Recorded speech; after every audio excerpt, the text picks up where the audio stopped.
Rema Namakula lekeraawo okweraga, lekeraawo okwefuula owakabi, lekeraawo okumanya okulowooza nti nno igwe ebibyo byanjawulo ku by'abayimbi abalala. Tulabye abayimbi bangi kossa Misa Kisemakula, abayimbi abalala bangi nga Stesha bajja ne bakuba ebivulu ne bakkakkana. So naawe ojja kukakkana, teweefuula wa kitalo nnyo.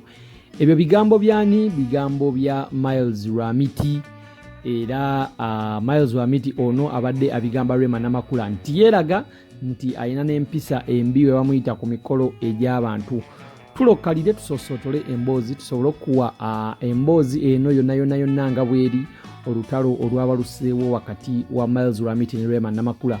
Nkwaniriza nnyo ku MMTV, webale nnyo okubeera nga weekuumira ku MMTV, webale nnyo ku subscribinga, webale nnyo ku likinga, ate webale nnyo ku commentinga awo wansi netubeera nga tutambulira wamu ffenna. Gwatanaba ku subscribinga nkujjukiza subscribinga tulabike nga ate tutambula ffenna n'amawulire gwate eyamala okusubscribinga. Njala kugamba nti kyokola kyakabi nnyo mwana maama, webale nnyo okwekuumira ku MMTV, webale nnyo ku subscribinga, webale nnyo okwekuumira okusharingako ne banno nabo ne bamanya emboozi.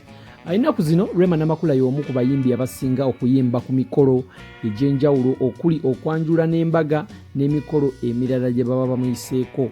Over the weekend emikolo abaana mingi nnyo okutandika n'olunaku olwokusatu paka wiiki gyeggwera.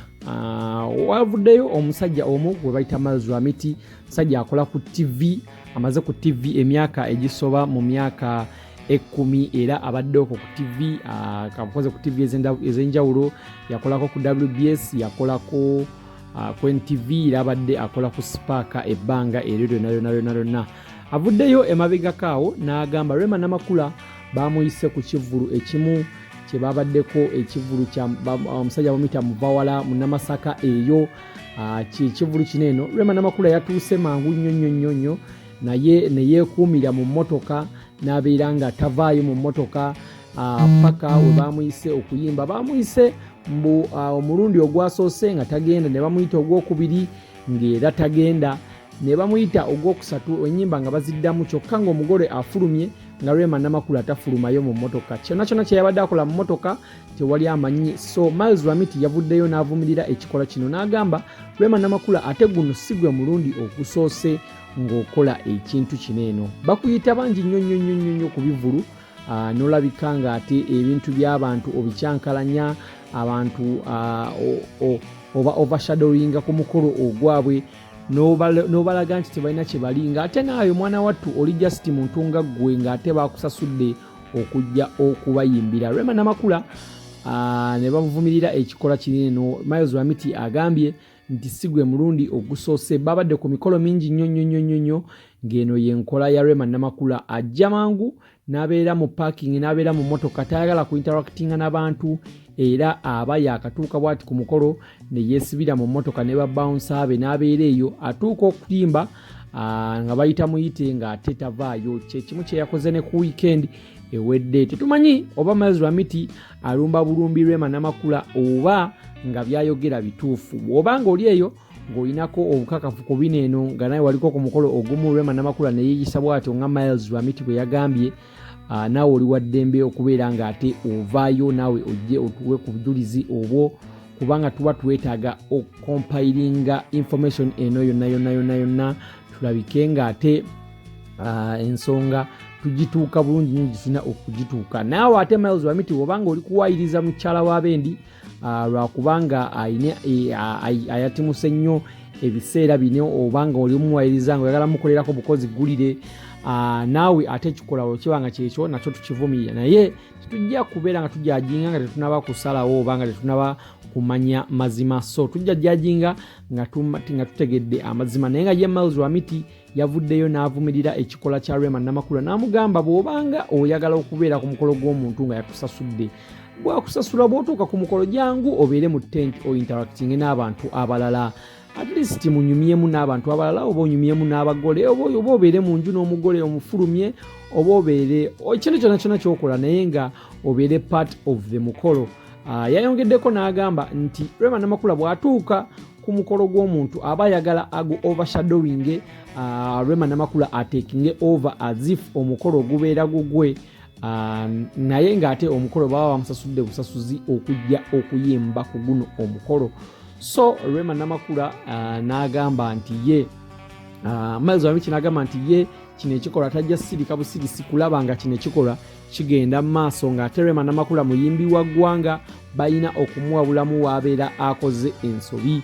Nze nana kyendowooza nti ate kituufu wabanga Rema Namakula yakoze ensobi kituufu okumuwa bulamu naye ng'ate wekiba nga si kituufu ate ekyo nakyo si kirungi okubeera ng'ate owayiriza. Tugenda kuba enkola yaffe mugimanyi, tugenda kuba tunoonyaamu Rema Namakula tusobole okwogera naye nga bwe tukikola wano eno, tusobole okwogera naye atubulire ekituufu nti oba Miles Wamiti byayogera bye bituufu oba si bye bituufu. Bwebibanga bye bituufu Rema Namakula atubulire lwaki akola ekintu ekyo, bwebibanga si bituufu atubulire nsonga ki gy'alowooza Miles Wamiti ali mulumba, lwaki alowooza Miles Wamiti alikola buli kimu kyakola. So weekuumire wano ku MMTV tugenda kuba tukutuusaako buli kimu nga bwe kiri naye nga byebyo ebiva esaidizi eyo ewa Rema Namakula. Ate eggulire eryakagwawo eddala liraga nti ex wa Dr. Hamza naye agenda kukola embaga oba agenda kukola emikolo ku lw'omukaaga luneeno lwennyini. Era tugenda kuba tukutuusaako butereevu wano ku MMTV, tugenda kuba tukutuusaako buli kimu nga bwe kigenda okubeera, nga buli kigenda okutambula. So subscribing, akola kimu kya kusubscribinga kubanga ne Hamza gye yanoba oba ne Hamza gye yaleka omukyala naye omukyala ate baamututte oba omukyala naye yafunye agenda okubeera nga gwayanjula ewaabwe.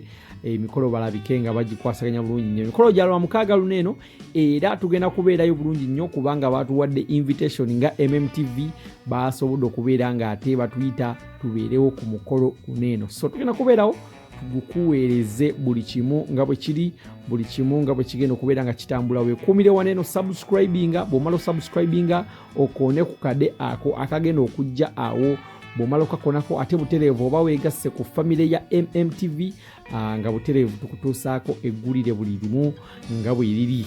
Ebyo bivudde ku sayidi eyo ewa Rema Dr. Hamza kugatta ne Miles Wamiti. Miles Wamiti naye tugenda kuba tumunoonyaamu kubanga ebiseera binene abadde bize nnyo, agenda kwesimbawo ku bwa MP sayidi eyo ewaabwe. So tugenda kuba tumunoonyaamu naye tulabe nga twogeramu naye atubulire kiki kyalowooza ku Rema Namakula ono, lwaki Rema Namakula yeeyisa bwe yeeyisa, lwaki buli kimu kiri nga bwe kiri.